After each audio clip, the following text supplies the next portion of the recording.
बिस्मिल्लाहिर्रहमानिर्रहीम। Dear aspirants, अस्सलाम वालेकुम। बाबर नदीम हियर।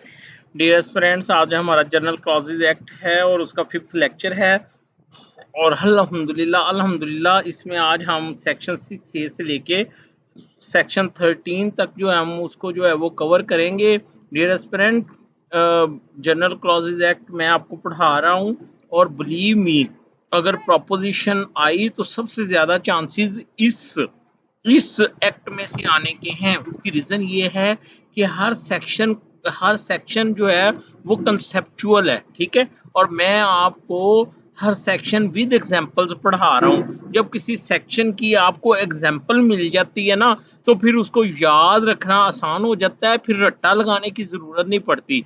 तो मैं वो बड़ी मेहनत करके सारा दिन जो है, जैसे मुझे टाइम मिलता है, मैं कोई केस लॉ पढ़ के एग्जांपल ढूंढता हूँ कि मैं आपको हर सेक्शन जो है वो एक एग्जांपल के साथ करवाऊँ। तो आज भी अल्हम्दुलिल्लाह मैं आपको हर सेक्शन जो है वो एक एग्जांपल के साथ जो है वो मैं आपको करवाऊंगा, ठीक है। तो डियर एस्पिरेंट्स, हम जो है वो स्टार्ट करते हैं। सेक्शन 6A जो है उसको हम देखते हैं। अच्छा डियर स्टूडेंट्स, अगर मैं बात करूं आपसे कि अभी तक जो है, अच्छा सेक्शन 6A स्टार्ट करने से पहले हम पढ़ लेते हैं कि हम कौन सा चैप्टर, कौन सा पार्ट जो है वो हम लोग जो है वो पढ़ रहे हैं। बेसिकली हम जो पार्ट पढ़ रहे हैं वो है general rules of construction. Basically ये रूल ऑफ इंटरप्रिटेशन है। सेक्शन 5 हमने कमेंसमेंट के बारे में देखा और सेक्शन 6 पे तो हमने बड़ी जद्दोजहद की और 1 घंटे का लेक्चर हो गया कल। तो सेक्शन 6 का जो अफेक्ट था या सेक्शन 6 का जो कल क्रक्स था वो ये था कि भाई जो एक एक्ट जो मसलन रिपील हो जाता है, ठीक है, और वो जो नया एक्ट है वो प्रोस्पेक्टिवली अफेक्ट करेगा, वो रेट्रोस्पेक्टिवली अफेक्ट नहीं करेगा। क्या मतलब कि वो जो पहले वाला जो एक्ट है उसको अफेक्ट नहीं करेगा। और वो पहले वाले एक्ट को कितने तरीकों से अफेक्ट कर सकता था? वो 5 या 6 तरीके थे, ABCD, जिसमें उसने कहा कि ये अनलेस अदरवाइज एक्सप्रेसली इंटेंडेड, ये वाले काम जो है वो नहीं होंगे। हमने इसको बड़े अच्छी तरह से हम लोगों ने इसको जो है वो देखा था, ठीक है। तो आज हम सेक्शन जो है वो 6A की तरफ जो है हम लोग जो है वो चलते हैं। सेक्शन 6 है repeal of act making textual amendment in act or regulation.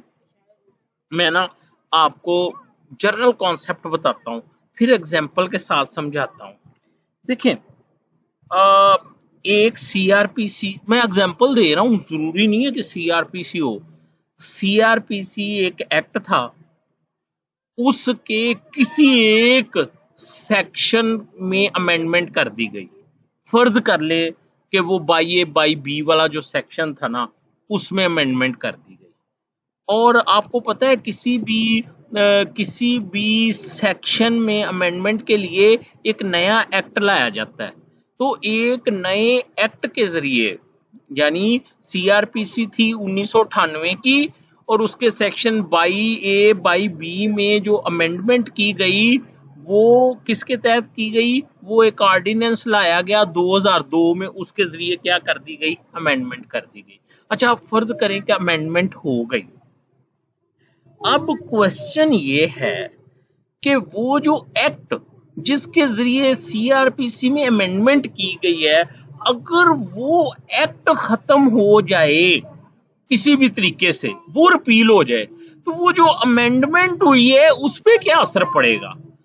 तो उसका जवाब गौर से सुनिएगा। हो सकता है ये आपकी तवक्को से उलट हो सकता है जो मैं बताने लगा हूं ये आपकी तवक्को से उलट हो। तो उसका इफेक्ट ये होगा कि बेशक अमेंडमेंट करने वाला एक्ट या ऑर्डिनेंस खत्म हो जाए, लेकिन वो अमेंडमेंट उस वक्त तक खत्म नहीं हो जाएगी जब तक कि उसके बारे में स्पेसिफिकली ना लिखा जाए। दोबारा रिपीट कर रहा हूं, मैं ये कह रहा हूं कि किसी भी एक्ट में अगर कोई अमेंडमेंट कर दी गई है किसी और एक्ट के जरिए या ऑर्डिनेंस के जरिए, ठीक है, तो अगर वो ऑर्डिनेंस या वो अमेंडमेंट करने वाला एक्ट रिपील हो जाए तो उस अमेंडमेंट का क्या इफेक्ट होगा जो उस अमेंडमेंट हुई है? तो उस अमेंडमेंट पे कोई फर्क नहीं पड़ेगा अनलेस के स्पेसिफिकली ये लिखा जाए कि ये अमेंडमेंट भी जो है वो खत्म की जाती है। तो मैं आपको बता दूं, इस दफा प्रोपोजिशन आई तो 6A में से जो है वो आपको आ सकती है। अब मैं आपको जरा सेक्शन 6A की वर्डिंग पढ़ के सुनाना चाहता हूं, और मैंने जो आपको एक वो दिया ना कॉन्सेप्ट, उसको ज़हन में रखना आप, ठीक है। Repeal of act making textual amendment in act or regulation where any central act or regulation made after the commencement of this act repeals any enactment by which the text or any central act or regulation was amended by the express omission, insertion or substitution of matter, then, अब सुनिएगा, unless a different intention appear, अब वो जो बात मैंने की थी, the repeal shall not affect the continuance of any such amendment made by the enactment so repealed and in operation at the time of such repeal. क्यों भाई, बात की समझ आई आपको? अभी भी मेरी तसल्ली नहीं हुई। अब मैं आपको एक एग्जाम्पल के साथ समझाऊंगा, ठीक है। तो फिर इंशाल्लाह मुझे पूरा यकीन है कि आपको जो है उसकी जो है वो समझ आ जाएगी। अच्छा देखें, मैंने आपके सामने जो है वो CRPC खोल ली है, ठीक है। अच्छा, ये जो बाई ए बाई बी की पिटीशंस होती हैं ना, ये ex officio justice of peace, वो सेक्शन 25 और रेड विद वो सेक्शन बाई ए बाई बी सब सेक्शन 6, मैं आपको जरा उसके ऊपर लेके जाना चाहता हूँ।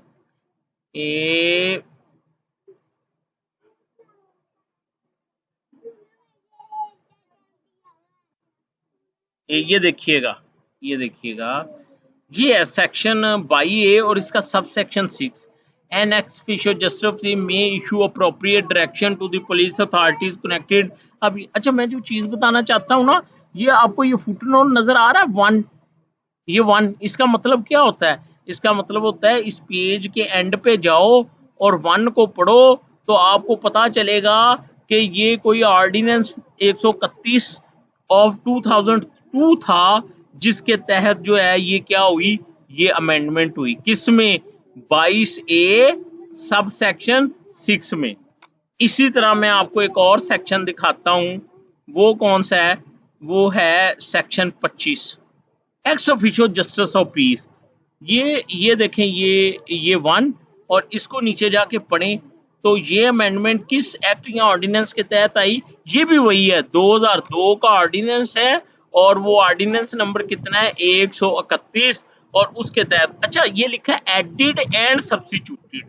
देखें, एक होता है अमेंडेड, अमेंडेड का मतलब है चेंजिंग कर देनी उसमें, नहीं सॉरी, जो अमेंडमेंट होती है वो किस तरह से होती है, या तो टेक्स्ट को चेंज कर दिया जाए, या पहले वाले सेक्शन को रिमूव करके उसकी जगह पे नया सेक्शन लेके आया जाए।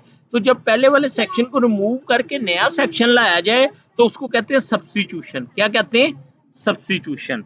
और अगर एक नया आ जाए, एक नया एक्ट सेक्शन आ जाए तो उसको कहते हैं इंसर्शन। और अगर एक सेक्शन को खत्म कर दिया जाए तो उसको कहते हैं ओमिशन, ठीक है। अच्छा, इसको अभी हम देखते हैं। अब आपको मेरी बात समझ आई कि CRPC 1898 का एक एक्ट था, और उसके सेक्शन 22A और सेक्शन 25 में जो है वो अमेंडमेंट की गई 2002 के ऑर्डिनेंस के तहत। तो बच्चों, अगर वो ऑर्डिनेंस खत्म हो जाए, या 120 दिन बाद फर्ज करें वो खुद ही मर गया अपनी मौत, आपको पता है ना, ऑर्डिनेंस जो है वो गवर्नर या प्रेसिडेंट जारी करता है, और उसकी एज जो है वो 120 डेज होती है आर्टिकल 89 कॉन्स्टिट्यूशन के तहत।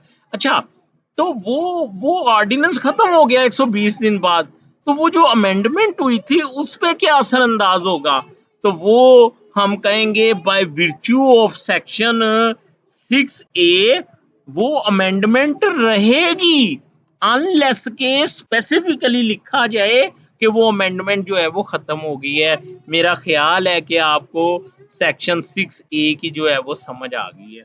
अच्छा, मेरी अभी भी तसल्ली नहीं हुई, मैंने आपके लिए एक केस लॉ ढूंढा है, मैं आपको वो जरा पढ़ के बताना। खुदारा, मैंने अगर केस लॉ का हवाला दिया तो आप पाबंद नहीं है पेपर में केस लॉ लिखने के, आपने तो सिंपल कॉन्सेप्ट लिख के आना है। आप केस लॉ याद नहीं रख सकते पेपर में। अच्छा जी, अब मैं करने लगा हूं जी, इसमें सुनिएगा। मैं पढ़ता हूँ। कह रहा है बाय दिस ऑर्डर आई, आप भी मेरे साथ साथ पढ़ते जाए। I propose to dispose of all these criminal revision application this involving common question of law. ठीक है, अच्छा जी, these cases call for examination the validity of the order passed in exercise of section by A by B on the ground of section by of CRPC. It was enacted by virtue of amendment of 2002 promulgated by the president on 15/11/2003 anti published and published in the gazette on 21/11/2002। अच्छा, उसके बाद वो क्या कहता है, वो कहता है the main contention is that after the expiry of period of 4 months, the said ordinance expired on 4/3/2003 and therefore the amendment made therein in virtue of said ordinance have become ineffective। वो जो council था ना, जिसके against by B का order हुआ था, उसने question raise किया कि ऑर्डिनेंस की एज तो सारी 120 दिन थी। ठीक है, तो जब वो ऑर्डिनेंस खत्म हुआ तो वो बाई बी भी उड़ गया, तो मेरे खिलाफ आपने ऑर्डर कैसे कर दिया बाई बी में। As such the provisions and powers conferred by virtue of these amendments are no longer available. ठीक है, अब हेल्ड क्या किया गया, हेल्ड ये किया गया, वो कहता है the crux of the crux of the matter is the effect and validity of the amendment after a period of 4 months in pursuance of Ordinance 2002, the Code of Criminal Procedure Third Amendment Ordinance, which is reproduced as follow। वो जो हम कह रहे हैं ना कि section बाई ए subsection 625 जो है वो किस ऑर्डिनेंस के तहत आया, वो दी code of criminal procedure third amendment act 2002 के तहत आया। अच्छा, उसने नीचे उसको रिप्रोड्यूस किया है उस अमेंडमेंट को, कैसे, ये वो नोटिफिकेशन था ऑफिशियल गजट का। The following ordinance promulgated by president on 15 November 2002 is hereby publish for general information. और वो क्या था, वो ये था, where it is expedient further to amend the code of civil criminal procedure for the purpose or hereinafter appearing, and whereas the president is satisfied that circumstances exist which render it necessary to take immediate action, now therefore in pursuance of this is pleased to promulgate the following ordinance। अब ये देखें, अब वो जो ordinance उसकी wording क्या थी, short title and commencement, this ordinance may be called the code of criminal procedure third amendment ordinance 2002। It shall come into force at once. Amendment of section 22A, ये क्या है, in the code of criminal procedure hereinafter refer to as said code in section 22A after sub section 5 the following sub section shall be added. Added से मुराद है नया, एक चीज add कर रहे हैं। ठीक है, और अगर सब्स्टिट्यूशन होता तो इसका मतलब है कि जो पहले लिखा हुआ था उसको उड़ा के उसकी जगह पे नया लेके आना। ठीक है, अच्छा, अब वो सब सेक्शन 6 जो है वो उसकी वर्डिंग लिखी हुई है कि ये वहां पे क्या होगा, ऐड होगा।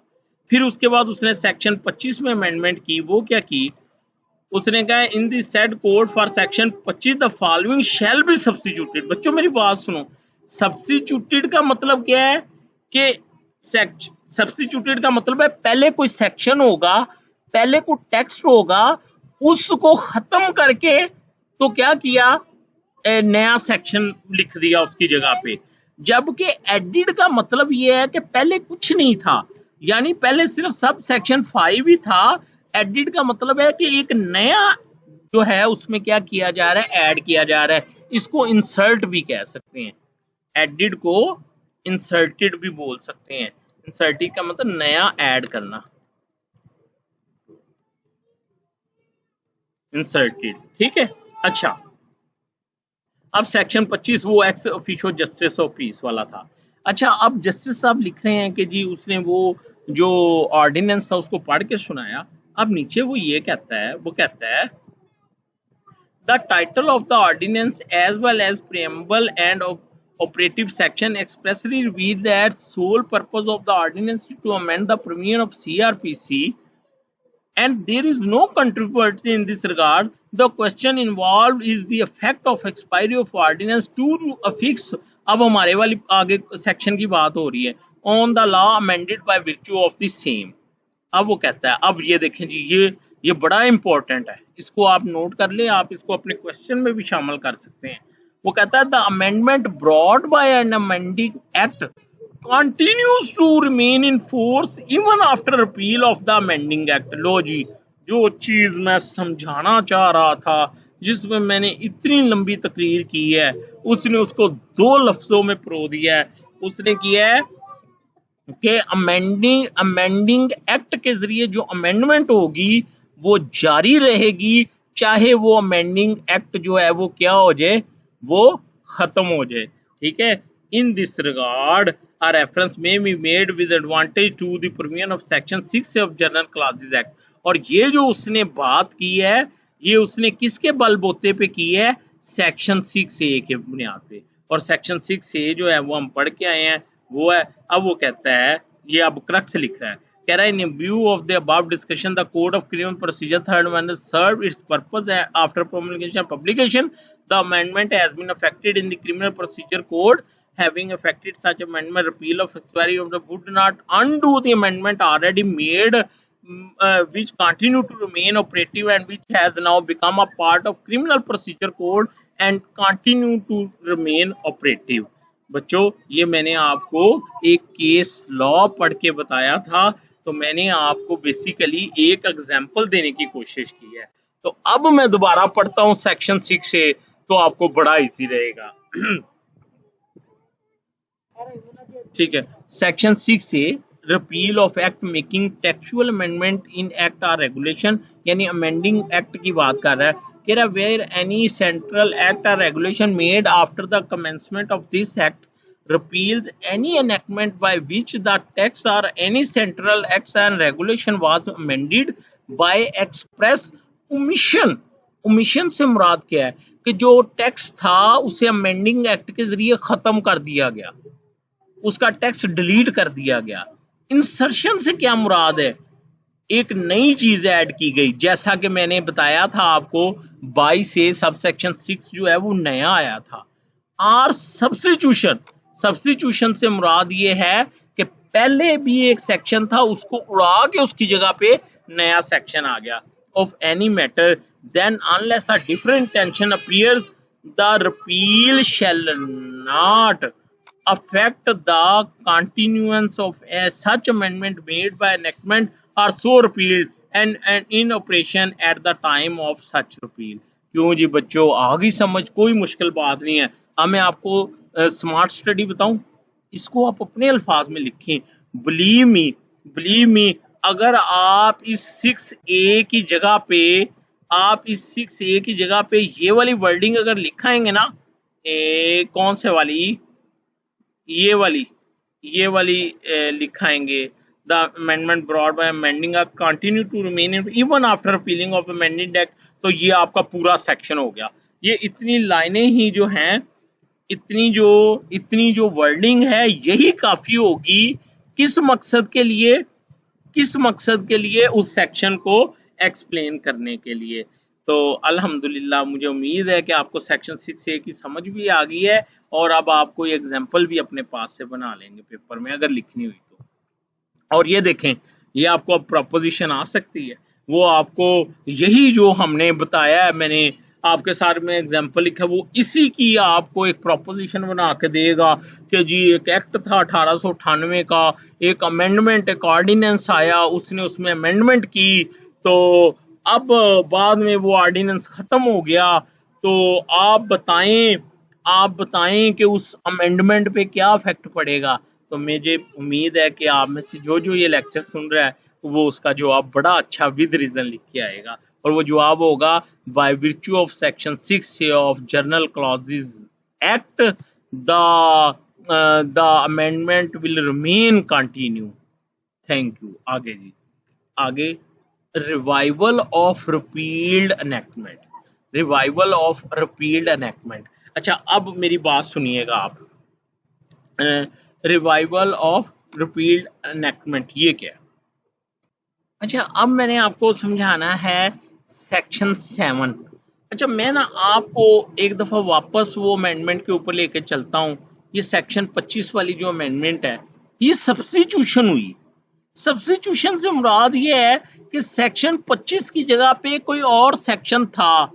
अब हमने वो हमें नहीं पता वो क्या था, ठीक है। तो उसके बाद अमेंडमेंट सब्स्टिट्यूशन हुई। सब्स्टिट्यूशन का मतलब है कि एक बंदे को चेयर से उठा के दूसरे को बिठा देना, ठीक है।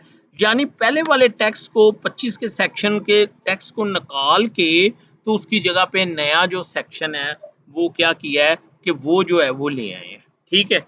और वो है वो सेक्शन 25। अच्छा, एक चीज तो हमने सेक्शन 6A में ये पढ़ ली कि चाहे वो अमेंडिंग एक्ट ऑर्डिनेंस खत्म भी हो जाए, लेकिन वो अमेंडमेंट जो है वो खत्म नहीं होगी, ठीक है। ये बात हो गई। अब अगला क्वेश्चन ये है कि अगर उस पहले वाले सेक्शन को या अमेंडमेंट से पहले वाली सूरत हाल को अगर बहाल करना है तो उसका तरीकेकार क्या होगा। मसलन ये सेक्शन 25 है ना, तो 6A ने कह दिया कि वो पहले वाला सेक्शन जो है वो वापस नहीं आना, ठीक है। मैं एक मिसाल दे रहा हूं। तो अगर वो वापस लेके आना है, रिवाइव यानी उसे दोबारा से जिंदगी देनी है पहले वाले सेक्शन को, और ये कहना है कि पहले वाला सेक्शन बहाल किया जाता है, तो क्या वो ऑटोमेटिकली बहाल हो जाएगा? नहीं, उसके लिए स्पेसिफिकली लिखना पड़ेगा कि भाई पहले वाला जो सेक्शन था उसको क्या किया जाता है, बहाल किया जाता है। अब मैं दोबारा उसको पढ़ता हूं तो आप कहेंगे कि सर हमें समझ आ गई है। रिवाइवल ऑफ रिपील्ड एनेक्टमेंट, ठीक है। इन एनी सेंट्रल एक्ट और regulation made after the commencement of this act it shall be necessary for the purpose of reviving either wholly or part any enactment wholly or partially repealed expressly to state that purpose, यानी specifically लिखना पड़ेगा कि भाई ये जो enactment है जो repealed हो चुकी थी इसको हम वापस क्या करते हैं, बहाल करते हैं। सेक्शन 7 का जो क्रक्स है वो ये है कि जो रिपील्ड एनेक्टमेंट होगी, जो अमेंडमेंट होगी, वो चाहे उसको अमेंडमेंट करने वाला एक्ट खत्म भी कर दिया जाए तो वो ऑटोमेटिकली बहाल नहीं होगी पहले वाली पोजीशन में, अनलेस कि उसके बारे में एक स्पेसिफिक जो है वो ऑर्डर किया जाए, ठीक है। अच्छा, अब आप एक बात देखिएगा, ये दूसरा यानी यानी इस सेक्शन को रेट्रोस्पेक्टिवली अप्लाई करने के लिए कहा गया है कि ये 1868 से अप्लाई होगा, ठीक है। ये वाला इतना इंपॉर्टेंट नहीं है। सब सेक्शन 2 आप सिर्फ इसके ऊपर 1 के ऊपर जो है वो आप रहें। अच्छा बच्चों, मेरी अभी भी तसल्ली नहीं हुई। मैंने इसके ऊपर भी आपके लिए जो है ना वो एक एग्जाम्पल ढूंढी है, तो मैं अब वो एग्जाम्पल आपके सामने जो है वो पढ़ना चाहूंगा, ठीक है। वो एग्जाम्पल कहाँ है जी? ये है रिवाइवल ऑफ रिपील्ड एनेक्टमेंट, ठीक है। पढ़ने लगा।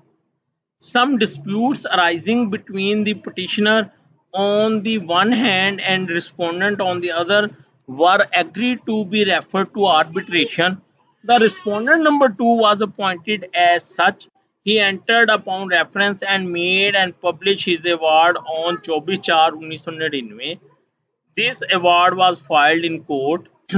Thereafter, another document titled as a final award dated 29/6 was filed. The petitioner filed objection.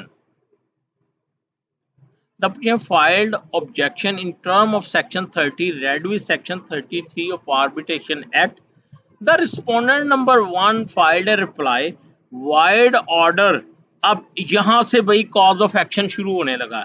Void order 26/9/2000. The learned trial court proceeded to direct the petitioner to furnish security to the satisfaction of the court equivalent to the amount mentioned. Court ने किसी एक party को surety का order कर दिया, mentioned in the award within a period of 4 weeks as a precondition for consideration of said objection. Court ने एक order किया है श्योरिटी का, ठीक है। तो अब जो कौंसल था जिसको श्योरिटी का कहा गया उसका एतराज आया। वो क्या, वो ये था, बेगम पानी लेके, उसका एतराज ये था, the learned council for petitioners contended that the impugned order is without jurisdiction in as much as there is no warrant in law for the same.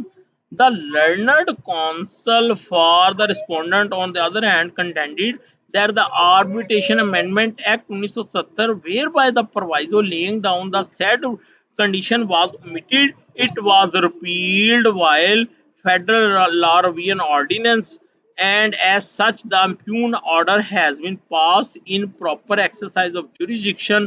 The learned counsel for petitioner rejoined the state that there was no express declaration instead for revival of the omitted proviso. दोनों वकीलों के दरमियान जो झगड़ा है, जो लड़ाई थी, पानी बेटा, जो झगड़ा था, जो लड़ाई थी, वो ये थी कि एक ये कहता था कि मुझे जिस प्रोविजन के तहत श्योरिटी जमा करवाने का ऑर्डर किया गया है, वो श्योरिटी, वो वाला सेक्शन जो है वो ओमिट हो चुका है, ठीक है। तो दूसरे काउंसिल का ये कहना था कि जिस लॉ ने वो प्रोवाइजो सिक्योरिटी वाला सेक्शन ओमिट किया था, वो एक्ट ही रिपील हो चुका है। तो इसका मतलब ये है कि वो ओमिशन भी खत्म हो गई और पहले वाली सिचुएशन क्या हो गई, बहाल हो गई। होप कि आपको मेरी बात समझ आ गई। मैं दोबारा आपको बताता हूँ आसान अल्फाज में। आर्बिट्रेशन एक्ट की कोई भी प्रोविजन थी, उसके तहत जज साहब ने कहा आप जो है ना श्योरिटी दें, सिक्योरिटी या श्योरिटी जमा करवाएं। वो जो वकील साहब थे उस बंदे के जिसको श्योरिटी का ऑर्डर था, उसने रिट कर दी और उसने कहा कि जनाब ये वाला जो प्रोवाइजो है, ये तो ओमिट हो चुका है। मुझे कोर्ट ने कैसे ऑर्डर कर दिया श्योरिटी का। जो दूसरे काउंसिल थे उन्होंने ये एतराज उठाया, उन्होंने कहा कि कभी ये सिक्योरिटी का सेक्शन था लेकिन बाद में ये सेक्शन ओमिट कर दिया गया और बाद में जिस एक्ट के तहत ओमिट किया गया वो एक्ट भी रिपील हो गया।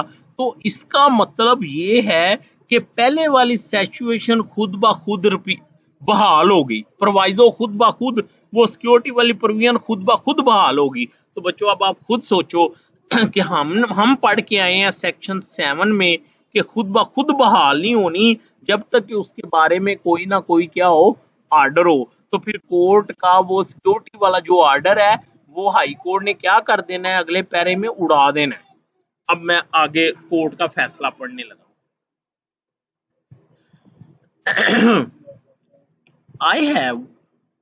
I have some thought to the respective contention of the learned counsel for the parties. I find force in the contention of learned counsel for the petitioners.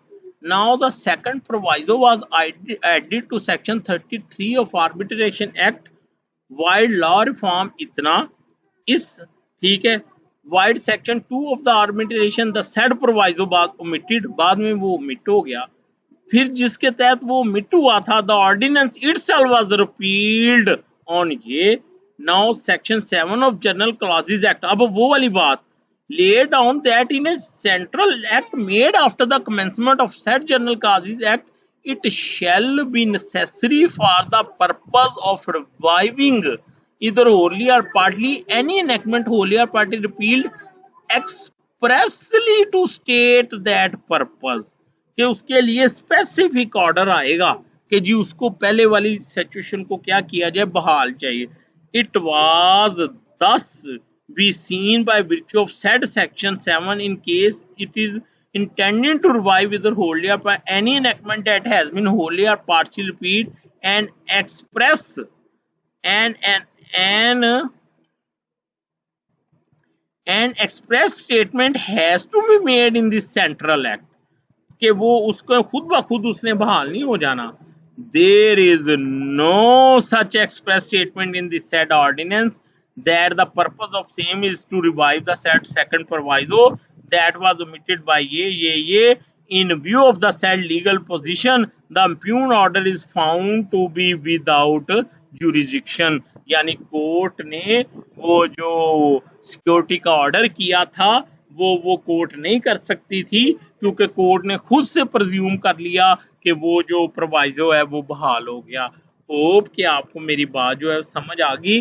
अगर ये एग्जांपल मुश्किल लग रही है तो इग्नोर करें, सिंपल कॉन्सेप्ट जो है उसको आपने क्या करना है, उसको आपने याद रखना है। अल्हम्दुलिल्लाह हमने सेक्शन 6A कर लिया, अल्हम्दुलिल्लाह हमने सेक्शन 7 कर लिया। अब हम चलते हैं सेक्शन 8 के ऊपर।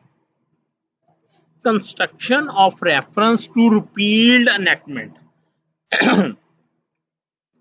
where this act or any central act or regulation made after this act repeals any and reenact with or without modification any provision of former enactment, then references in any other enactment or in any instrument or to the provision so repealed shall, unless a different intention appear, be construed as reference to the provision to so re-enacted।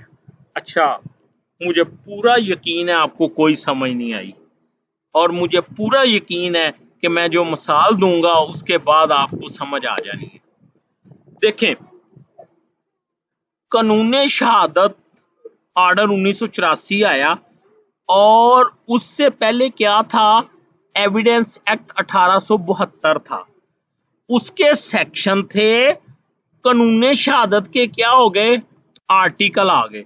अब आप में से अगर किसी ने कानून शहादत पढ़ा है तो वो मेरी इस बात से एग्री करेगा कि सर जी वही सेक्शन आगे पीछे करके लिखे गए हैं और उनको नाम दे दिया गया है आर्टिकल का। यानी आप में से जिस बंदे ने मेरे साथ कानून शहादत पढ़ा है वो मेरे साथ इस बात पे एग्री करेगा कि सर जी जो लॉ ऑफ एविडेंस एक्ट 1872 के सेक्शन थे, मोस्टली उन्हीं सेक्शंस को या उनमें कुछ मॉडिफिकेशन करते हुए और उनकी तरतीब आगे पीछे करते हुए क्यूएसओ जो है उसका ऑर्डिनेंस जारी कर दिया गया। तो अब बच्चों सेक्शन 8 ये कहता है कि भाई आप जब वो नई एनेक्टमेंट पढ़ेंगे क्यूएसओ, ठीक है, क्यूएसओ, तो अगर क्यूएसओ पढ़ेंगे उसका कोई आर्टिकल है और वो अगर कंपेयर किया जाए पिछले एक्ट के साथ, तो पिछले एक्ट में वो क्या था, कोई सेक्शन था, और जब उस सेक्शन का, पहले वाले एक्ट के सेक्शन का कहीं जिक्र आएगा तो आपने खुद ब खुद क्यूएसओ का जो आर्टिकल है आपने उसका रेफरेंस उसको पढ़ना है।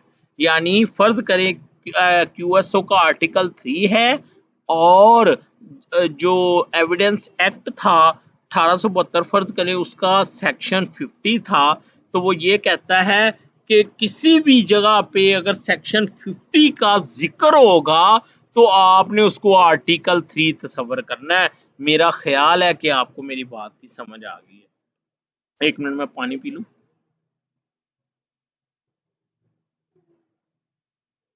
अच्छा, अब दोबारा पढ़े, एक दफा कोशिश करते हैं दोबारा पढ़ने की। कहता है construction of reference to repealed enactment, कह रहा वेयर दिस एक्ट और एनी सेंट्रल एक्ट और regulation made after the commencement repeals any, ये आप समझ लें क्यूएसओ की बात हुई है अभी तक कि क्यूएसओ क्या कर रहा है, repeal any and reenact with or without modification any provision of a former enactment। तो वो reenact ही कर रहा है ना, पहले वाले एविडेंस एक्ट को रिपील कर रहा है और एक रीएनेक्ट कर रहा है, यानी नया क्यूएसओ लेके आ रहा है, ठीक है। विद और without modification any provision of former enactment, यानी एविडेंस एक्ट की प्रोविजंस में कुछ चेंजिंग करके या चेंजिंग के बगैर। अब अगला पॉइंट बड़ा अहम है, then references and any other enactment or in any instrument to the provision of so repealed shall unless a different intention appear be construed as a reference to the provision so reenacted। वो ये कहता है कि अब फर्ज कर लो कि आप सीआरपीसी पढ़ रहे थे तो उसमें एविडेंस एक्ट 1872 के किसी सेक्शन का जिक्र आ गया, तो वो कहता है कि आपने by virtue of section 8 of general clauses act QSO का वो जो आर्टिकल बनता है आपने रेफरेंस में वो आर्टिकल अब पढ़ना है। मेरा ख्याल है कि आपको मेरी बात की जो है वो समझ आ गई है, लेकिन मेरी तसल्ली अभी भी नहीं हुई। मैंने इस पे भी आपके लिए एक एग्जांपल ढूंढी है, वो हम जरा जो है उसको भी देख लेते हैं। रिवाइवल ऑफ ये तो मैंने आपको पढ़ के सुना दिया ना, ये construction of reference to the repealed enactment. कहता है जी, through this constitutional petition the petitioner has assailed the jurisdiction of the judge special court under suppression of terrorist activity special act, ये referred ये to try the case against the petitioner on the ground that the offence for which the petitioner is charged to do not fall within the scheduled offences, hence the trial court has no jurisdiction under section 4 of the act to try the case against the petitioner। अच्छा, मैं आपको थोड़ा सा बता दूं, आपको ना फिर ये जजमेंट पढ़ने में मजा भी आएगा और आपको समझ भी आएगी। जो सीआरपीसी का इस वक्त सेक्शन है 324 अटेम्प्ट टू कमिट कत्ले अमद, वो कभी सेक्शन 307 हुआ करता था। कितना? पीपीसी का जो सेक्शन 324 है वो कभी कौन सा सेक्शन हुआ करता था? 307। अच्छा, अब वो जो suppression of terrorist activity special act 1975 था, उसके शेड्यूल में सेक्शन कौन सा लिखा हुआ था? 307। ठीक है, बाद में वो सेक्शन क्या हो गया? 324। तो एक बंदा पकड़ा गया तो जज साहब ने उसको 324 में सजा दे दी।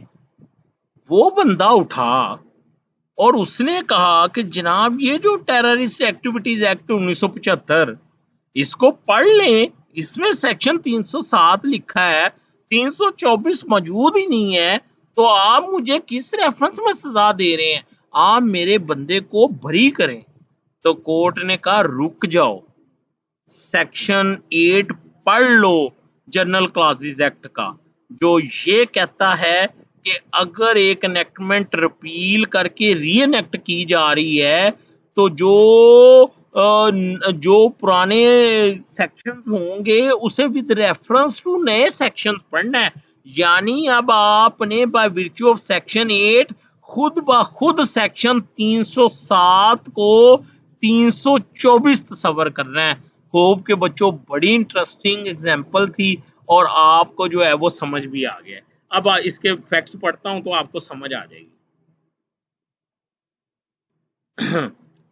The brief facts relevant for decision of this petition are that the petition is involved in case number A under section 324 registered at prison ये the police submitted the challan in court of learned judge special court who after taking is proceeding with the trial। ठीक है, अच्छा फिर क्या हुआ? The learned counsel for petitioner contended that as offences mentioned above do not fall within the category of scheduled offences as specified in the schedule to the act. Hence the learned judge lack the jurisdiction to try the case. उसने कहा 324 तो लिखा ही नहीं हुआ, वो जो उसका जो शेड्यूल है 1975 के टेररिस्ट एक्ट का. In view of the bar contained in section 4, the trial before the said learned court is quorum non judice and nullity in the eye of law. अच्छा, अब उसके बाद दूसरे जो कौंसल थे उन्होंने क्या कहा. Advocate general has opposed this petition on the ground that in view of section 8 of general clauses act the learned जज is competent to try the case under section 324 as reconsidered by Qisas and Riyadiyah because section 307 has since been repealed and re-enacted in the shape of section 324.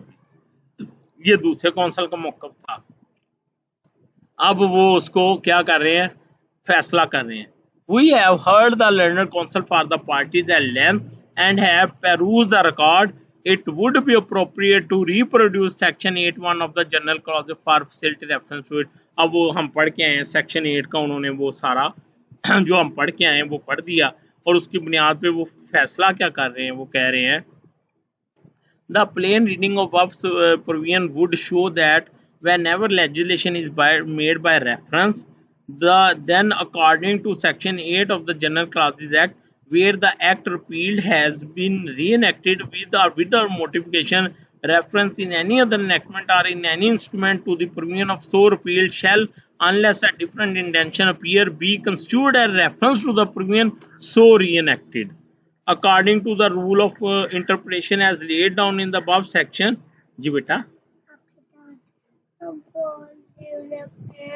क्या नहीं, मैंने नहीं आपके साथ सोना. चलो, since section 324 Qisas and Diyat ordinance has been reenacted in place of this, so it shall be deemed to be a scheduled offence. Hence the learned trial judge has the jurisdiction to try the offence being scheduled offence. Hope कि आपको बच्चों मेरी बात की समझ आ गई, वही जो मैं पहले आपको चीज जो है वो समझा चुका हूँ. तो दिस इज द थिंग, बहुत ज़बरदस्त किस्म की उसकी जो थी वो एग्जाम्पल थी. तो मैं उम्मीद करता हूँ सेक्शन 6 ये समझ आ गया, सेक्शन 7 समझ आ गया, सेक्शन 8 समझ आ गया. अब चलते हैं सेक्शन 9 की तरफ. Commencement and termination of time.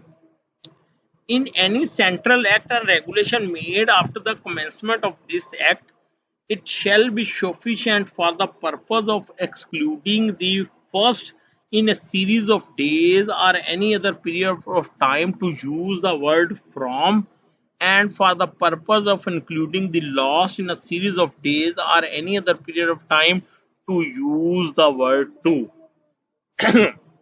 Yes friend, ये सिंपल पता क्या बात कह रहा है, ये बात कह रहा है, ये बात कह रहा है कि फर्ज करें कि आपने एक मिनट में जरा, अच्छा ये ना मैंने आपके सामने लिमिटेशन एक्ट खोला है, इसका आपने देखा है शेड्यूल के, हमने पढ़ा था 3 कॉलम है और तीसरे कॉलम में वो ये बात कहता है time from which the period begins to run. ये बताता है कि कहां से टाइम जो है लिमिटेशन का वो स्टार्ट होगा. तो बच्चों वो जो जर्नल क्लॉजेस एक्ट है ना, उसका एक मतलब तो ये है कि फ्रॉम से मुराद ये है जिस डेट से वो लिमिटेशन स्टार्ट होगी, वो लिमिटेशन वो दिन आपने काउंट नहीं करना. फ्रॉम जहां से वो शुरू हो रहा है, ठीक है, इस बात की आपको समझ आ गई. यानी वो दिन आपने क्या करना है, एक्सक्लूड करना है, और जो लास्ट डे है उसको आपने इंक्लूड करना है, उसको आपने क्या करना है, उसको लिमिटेशन में इंक्लूड करना है. मतलब मैं आपको एक बात बताता हूँ, ये मेरे पास है, फर्ज करें मैं कहता हूँ 30/6/20 टू 2 3 9 20 और यहां लिखता हूं फ्रॉम और ये क्या है, ये 2।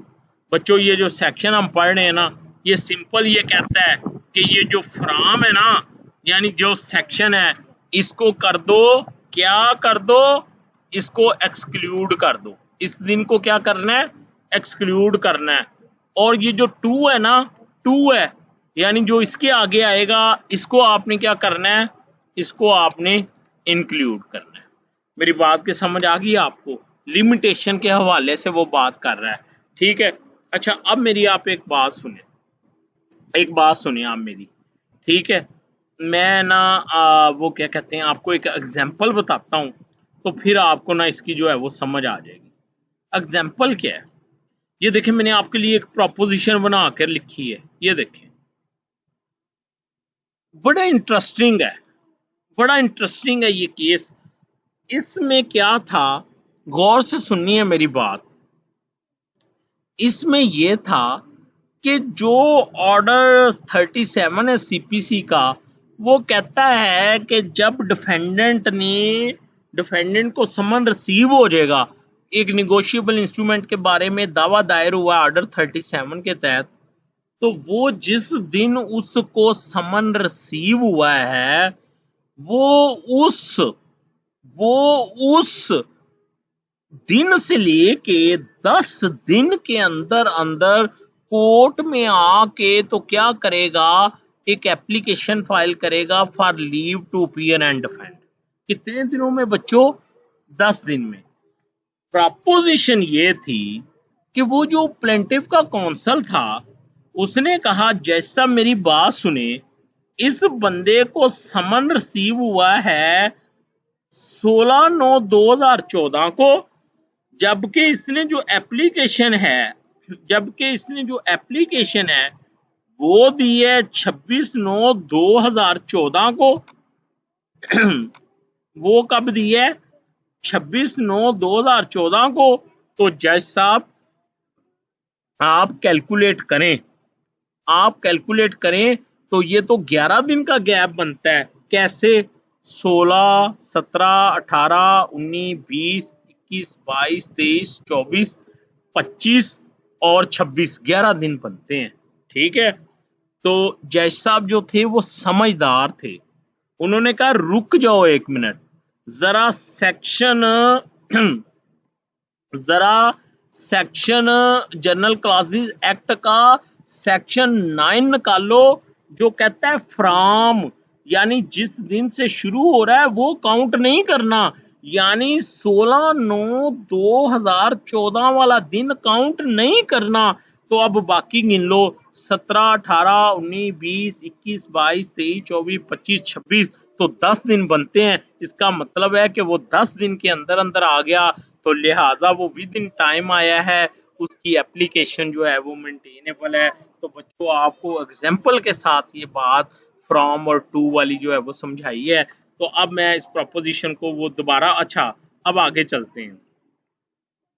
वो कहता है under order 37 of CP an application for leave to appear and defend is to be filed within 10 days from the date of summon were served. Summons were received on itna, whereas application was filed on itna. Objection of learned counsel for the plaintiff was that said application has been filed on 11th day after receiving notice. Hence, said application being time barred is not entertainable.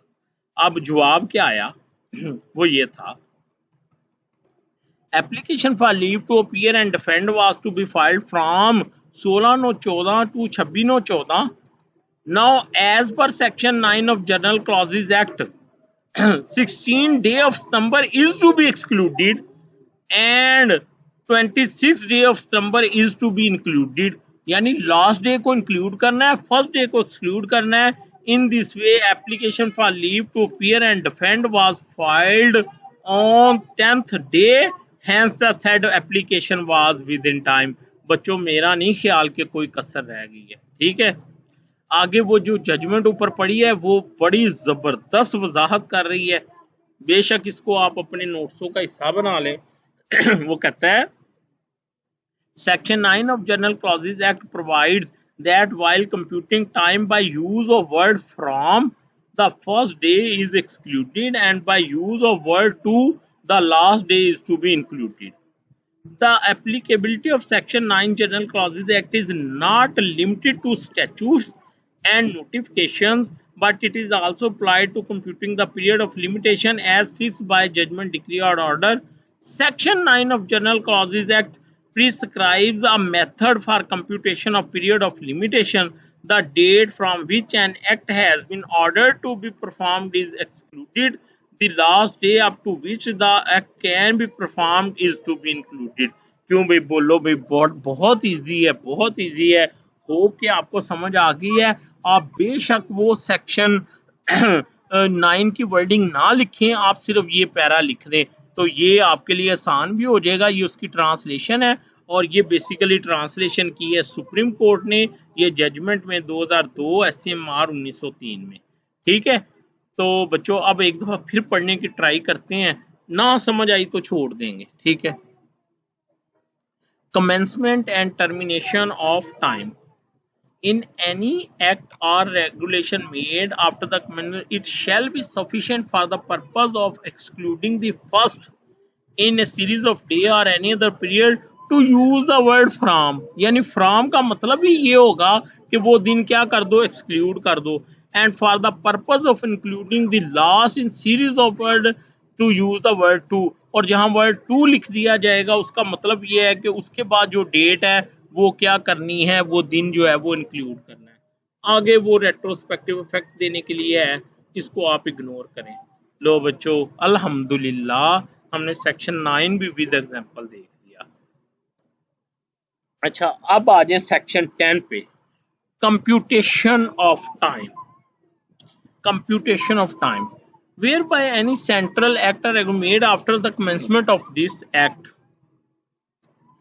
any act or proceeding is directed or allowed to be done or taken in any court or office to on a certain day or within prescribed period, then if the court or office is closed on that day or the last day of prescribed period, the act or proceeding shall be considered as done or taken in due time if it is done or taken on the next day afterward on which the court or office is open। बच्चों, क्या ये मेरे पढ़ाने वाली बात है? ये तो सबसे इजी सेक्शन है, सिंपल सी बात है कि लिमिटेशन का जब लास्ट दिन था उस दिन अदालत बंद थी या ऑफिस बंद था, तो ये वाला सेक्शन ये कहता है, और ये लिमिटेशन एक्ट में भी एक सेक्शन है। ठीक है, वो ये, हाँ सेक्शन 4 है, मुझे याद आ गया। तो वो ये कहता है कि मसलन लास्ट डे वाले दिन कोर्ट बंद थी कोरोना की वजह से, तो जिस दिन कोर्ट ओपन हुई उस दिन उसने आके तो उसने वो दावा या एप्लीकेशन फाइल कर दी, तो ये सेक्शन 10 कहता है कि वो विद इन टाइम आया है, वो विद इन टाइम आया है, यानी वो पीरियड जिसके दौरान कोर्ट बंद थी वो टाइम को क्या होगा, वो एक्सक्लूड हो जाएगा। तो मेरा नहीं ख्याल इसको पढ़ने की जरूरत है, इसको आप अपने अल्फाज में भी लिख सकते हैं। आगे वो कहता है जहां लिमिटेशन एक्ट अप्लाई करेगी वहां ये सेक्शन अप्लाई नहीं करेगा। ठीक है, आगे वो रेट्रोस्पेक्टिव वाली बात करता है। अब हम चलते हैं सेक्शन 11 के ऊपर, मेजरमेंट ऑफ डिस्टेंसेस। अच्छा, सेक्शन 11 को समझाने के लिए मैं आपको एक एग्जांपल देता हूं तो आपको ना इसकी समझ आ जाएगी। बेसिकली ये एक केसला है और ये बड़ा लंबा चौड़ा केसला है, लेकिन मैं आपको वैसे अल्फाज में आपको बता देता हूं कि हुआ क्या था। गवर्नमेंट ने क्या किया कि गवर्नमेंट ने ये कहा कि कसूर का एक इलाका है भुच्चो की, ठीक है, वहां पे कोई यूनिट लगाना था, किसी भी किस्म का कोई मशीनरी लगानी थी, तो उसके बारे में गवर्नमेंट ने ये बात कही कि उस यानी वो जो एरिया है बुचोकी का, ठीक है, अगर उसके 30 किलोमीटर की हदूद के अंदर अंदर वो मशीनरी इंस्टॉल की जाए, जो भी मशीनरी थी, तो फिर कस्टम ड्यूटी नहीं ली जाएगी। जो कस्टम है वो ड्यूटी जो है उसको क्या किया जाएगा, उसको एग्जेम्प्ट कर दिया जाएगा। ठीक है। अब बात ये थी कि आदमी जो था उसने वो एग्जेम्पशन अवेल की, लेकिन गवर्नमेंट ने ऑब्जेक्शन रेज कर दिया कि भाई ये जो मशीनरी है ये बियॉन्ड 30 किलोमीटर है, वो जो लिमिट्स थी ना, जो लिमिट्स थी उसके बियॉन्ड 30 किलोमीटर है। तो उनके दरमियान डिस्प्यूट अराइज हुआ और डिस्प्यूट ऊपर गया, तो फिर उसका फैसला हुआ इस सेक्शन की रूह से, सेक्शन 11 की रूह से, कि वो जो डिस्टेंस आपने मापना है ना, जो डिस्टेंस मापना है वो इस तरह नहीं है कि वो जिग जैग, मसलन आप वो गुलाय में यानी गोल चक्कर भी मैयर करते चले जाएं, स्ट्रेट फॉरवर्ड, जिसको हम फिजिक्स में हटाओ भी बोलते थे, कि एक नुक्ते से दूसरे नुक्ते तक सीधी लाइन खींचनी है और फिर उस डिस्टेंस की क्या करनी है, पमैश करनी है। और वो पमैश नक्शे से, मैप से भी हो सकती है, मैप को जो है वो सामने रख के भी जो है वो किया जा सकता है। तो बेसिकली जो सेक्शन 11 है वो सिर्फ इतनी बात कहता है कि अगर आपने कोई डिस्टेंस मेजर करना है ना, तो आपने एक होता वर्टिकल, एक होता हॉरिजेंटल, यानी आपने हॉरिजेंटली स्ट्रेट लाइन खींचनी है। जिग जैग देखे ना, मेरी बात सुने, अगर एक दरवाजे की आपने पमैश करनी है, तो अगर आप उसकी चारों नुकने मापना शुरू कर देंगे तो उसकी पमैश कुछ और आएगी। और अगर आप उसको फर्ज करें कि एक नुक्ते से दूसरे नुक्ते तक अगर उसको मापते हैं तो उसकी पमैश जो है वो और आएगी। तो सेक्शन 11 ये कहता है कि जब आपने किलोमीटर की मैयर करनी है तो आपने सीधा सीधा फीता खींचना है, आपने रास्ते बदल बदल के नहीं खींचना। अब मैं आपको सेक्शन 11 पढ़ के बताता हूँ। Measurement of distance. In the measurement of any distance for the purpose of any central or regulation made after the commencement of this act, जैसे गवर्नमेंट कहती है कि जो इतनी हदूद में ये काम करेगा तो हम उसको ये एग्जेम्पशन देंगे, तो वो कहता है वो डिस्टेंस कैसे मैयर होगा, the distance shall unless a different tension pair be measured in a straight line on a horizontal plane. क्यों जी, आपको मेरी बात की समझ आ गई? मेरा नहीं ख्याल इस सेक्शन में ना ये सेक्शन अहम है।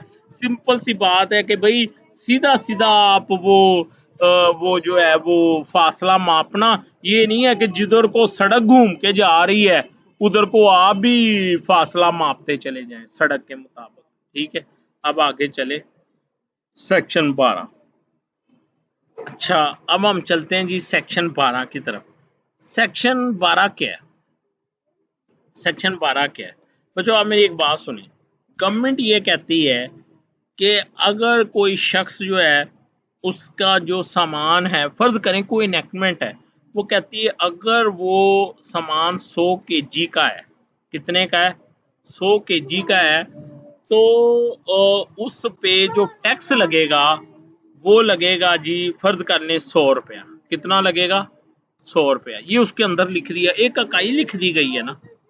अब मैं आपसे पूछता हूं कि अगर वो वजन हो 50 kg, तो फिर कितना लगेगा टैक्स? फिर 50 रुपीज, सीधी सी बात है। और अगर वो फर्ज करें, मैं कहता हूं वो 200 kg है, कितना, तो फिर टैक्स कितना लगेगा? 200 रुपया। तो यही बात तो वो एनेक्टमेंट कहती है। वो कहती है where by any enactment now in force or hereafter to be in force any duty of custom और excise or in the nature is leviable on any given quantity by weight measure or value of any goods or merchandise, then a like duty is leviable according to the same rate on any greater or less quantity। मेरा नहीं ख्याल कि मुझे बताने की जरूरत है कि जो एक रेट हो गया, अगर क्वांटिटी उससे कम है तो उस हिसाब से वो रेट भी कम लगेगा, अगर वो ज्यादा है तो ज्यादा लगेगा। मेरा नहीं ख्याल कि कोई सेक्शन में मुश्किल बात है और बड़ा इजी है। अब section 30, gender and number. In all central acts and regulation, unless there is anything repugnant in the subject or contest, word importing the masculine gender shall be taken to include females। यानी जहाँ पे ही लिखा होगा किसी act में तो उसमें presume कर लेना कि शी भी शामिल है, ठीक है। Word in the singular shall include the plural, और अगर कहीं पे सिंगल लिखा हुआ है, ठीक है, तो वो सिंगल को मतलब मैन लिखा हुआ है तो उसको आप मैन भी जो है वो खुद ब खुद ही उसके अंदर आप उसको क्या कर लेंगे, कंसीडर कर लेंगे। तो ये सेक्शन 13 भी बहुत इजी था। अल्हम्दुलिल्लाह अल्हम्दुलिल्लाह बच्चों, हमने बहुत अहम, बज़ाहिर बहुत मुश्किल लगता था, लेकिन हमने उसको इजी वे में विद एग्जांपल जो है हमने ये जनरल रूल ऑफ कंस्ट्रक्शन जो है वो किया है। और मुझे अपनी दुआओं में याद रखिएगा और कमेंट जो है वो ज़रूर कीजिएगा और इसको दूसरों से ज़रूर शेयर कीजिएगा। Thank you so much. अल्लाह हाफिज़।